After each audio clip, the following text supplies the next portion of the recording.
Thank you, Ryan. When you're a historian of science by trade and you get invited to one of these events, you know what they expect you to do. They expect you to take the theme of the day, technological innovation in this case, and put it in the largest and oldest and hopefully boldest perspective that's possible. So, without beating around the bush, let's bite off some of the biggest ideas that we can think of. Yes, let's do that.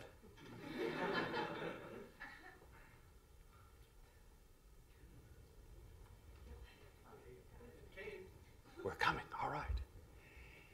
The book of Genesis, which is sacred to three of the great monotheisms, say that God created man in his own image. But against that, there have always been religious skeptics who have argued that no, it was the other way around, that man created God in his image instead. Now, don't worry, I'm not going to deal with that debate at all. I'm not going to touch it. But I do want to argue that for the last 3 centuries at least, another equally important kind of creation has been going on, that human beings have been creating and recreating themselves in the image of their own technologies. That somehow we invent new technologies, exemplified in new machines, and then we turn around and reinterpret ourselves and human nature in terms of those very technologies. And the medium that through which we've been doing this isn't literature or science fiction or philosophy or anything like that. It's been natural science. So let me walk you through just a little bit of the evidence for this claim. In the 17th century, the most important technology was mechanical technology, exemplified in the most famous of all machines, the greatest of single machine ever invented, the mechanical clock.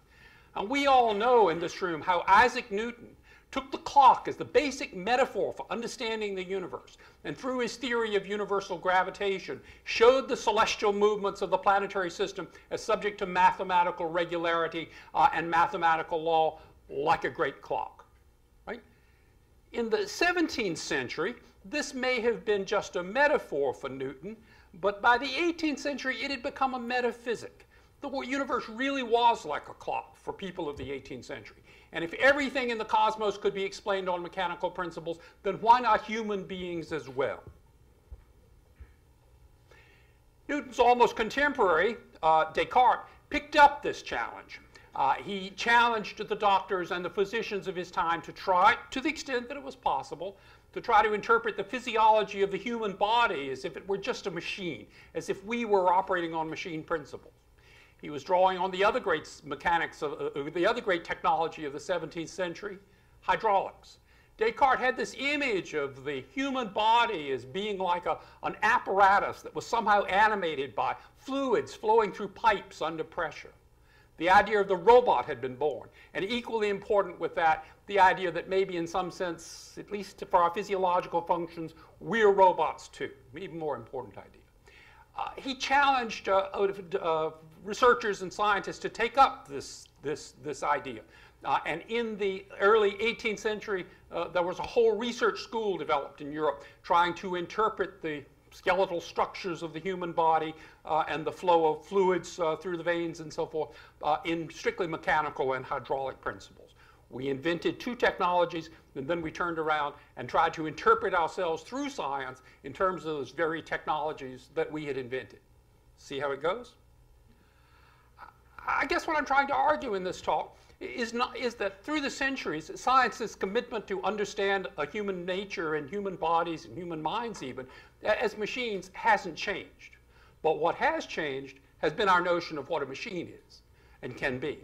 By the end of the 18th century, another kind of machine had come to dominate Europe and dominate the European imagination. It was the heat engine.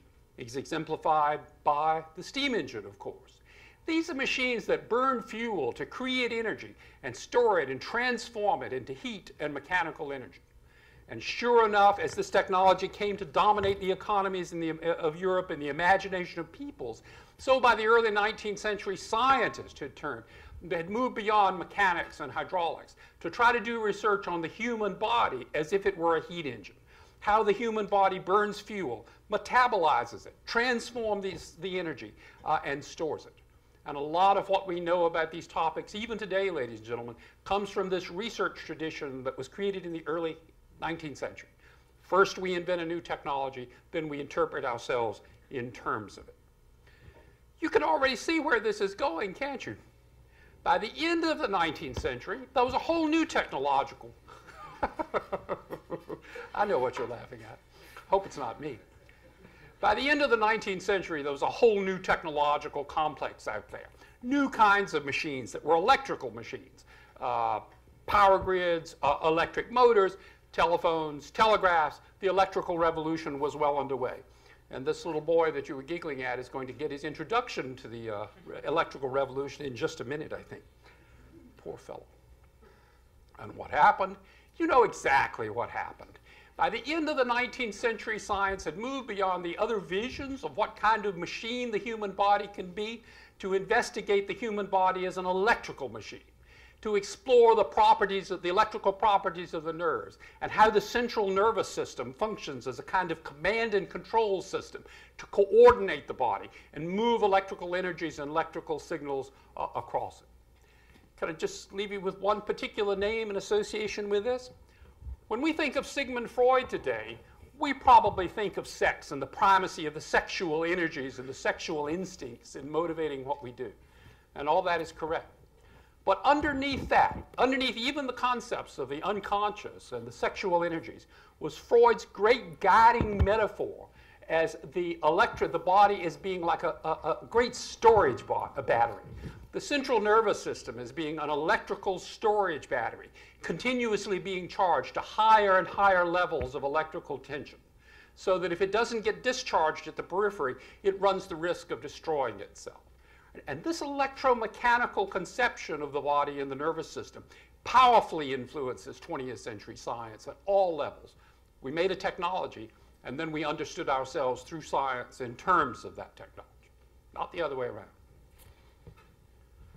Well, folks, at this point, I could just sit down, couldn't I? I mean, you know the next chapter in the story, don't you? Right? By the last half of the 20th century, a wholly new idea of a machine and what a machine could do had been born. Right? It was the machine as information processing device. And as the computer transformed economies around the world, and as it transformed the human imagination, excuse me, so it dragged whole fields of scientific research behind it.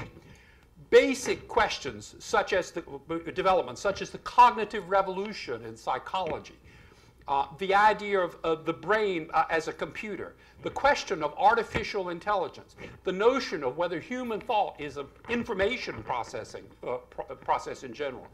Basic questions still fundamental to science and to the question of human nature that still guide us were really the products of this fundamental technological transformation. First comes the technology, then comes the remaking of the human image in its wake. See the idea, ladies and gentlemen? What I'm suggesting is that something fundamental has been going on here. If this historical pattern that I think I've detected is right, then what's happening is that we're continuously creating new technologies and then projecting these technologies onto the universe as a tool for understanding nature, including our own nature. First comes the new technology, exemplified in the machine, and then that forms a kind of reference point, a sort of way of asking new questions and launching new research programs about human nature, what human nature itself might be. It's been going on for 3 centuries. I think it's going to continue to go on. I think we are continuously remaking ourselves in the image of our technologies. You know, folks, historians really like the past. I mean, we get very nervous about the future, and most of the time we don't even like the present very much. But I guess there are a few questions that I just have to leave you with, questions that only you can answer. If this historical dynamic is still unfolding, then what are the great technologies that are going to guide our reinterpretation through science of human nature in the future, in the coming future, tomorrow, right? And the question, even bigger question, more fundamental one, is how are they going to do it? I really ought to sit down at this point. But I will tell you that sometimes I think the fundamental technologies is going to be the smartphones that we carry around in our pockets. I think they may transform how we think of ourselves.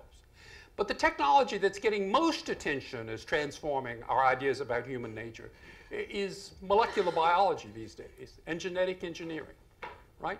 Is the great machine that's going to guide our thought about our human nature tomorrow going to be the gene machine? There are gene machines. And if so, what effect is it going to have? Is it going to lead us to a rebirth of genetic determinism so that we think of ourselves as slaves to our genes? It's a possibility.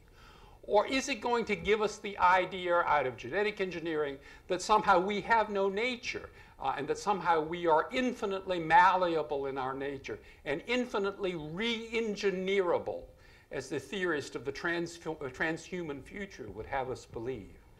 Maybe. But maybe the guiding technology is going to be nanotechnology instead, so that our traditional historical image of ourselves as being unified organisms, maybe unified machines, but certainly unified machines, is going to dissolve into a focus on the hundreds of thousands of micro machines that make up our natures. I don't know the ultimate answers to these questions, but they're going to be answered in your lifetime. And I have the idea that we may start on some of the answers in the rest of the TEDx program that we're going to hear this afternoon. So thank you very much.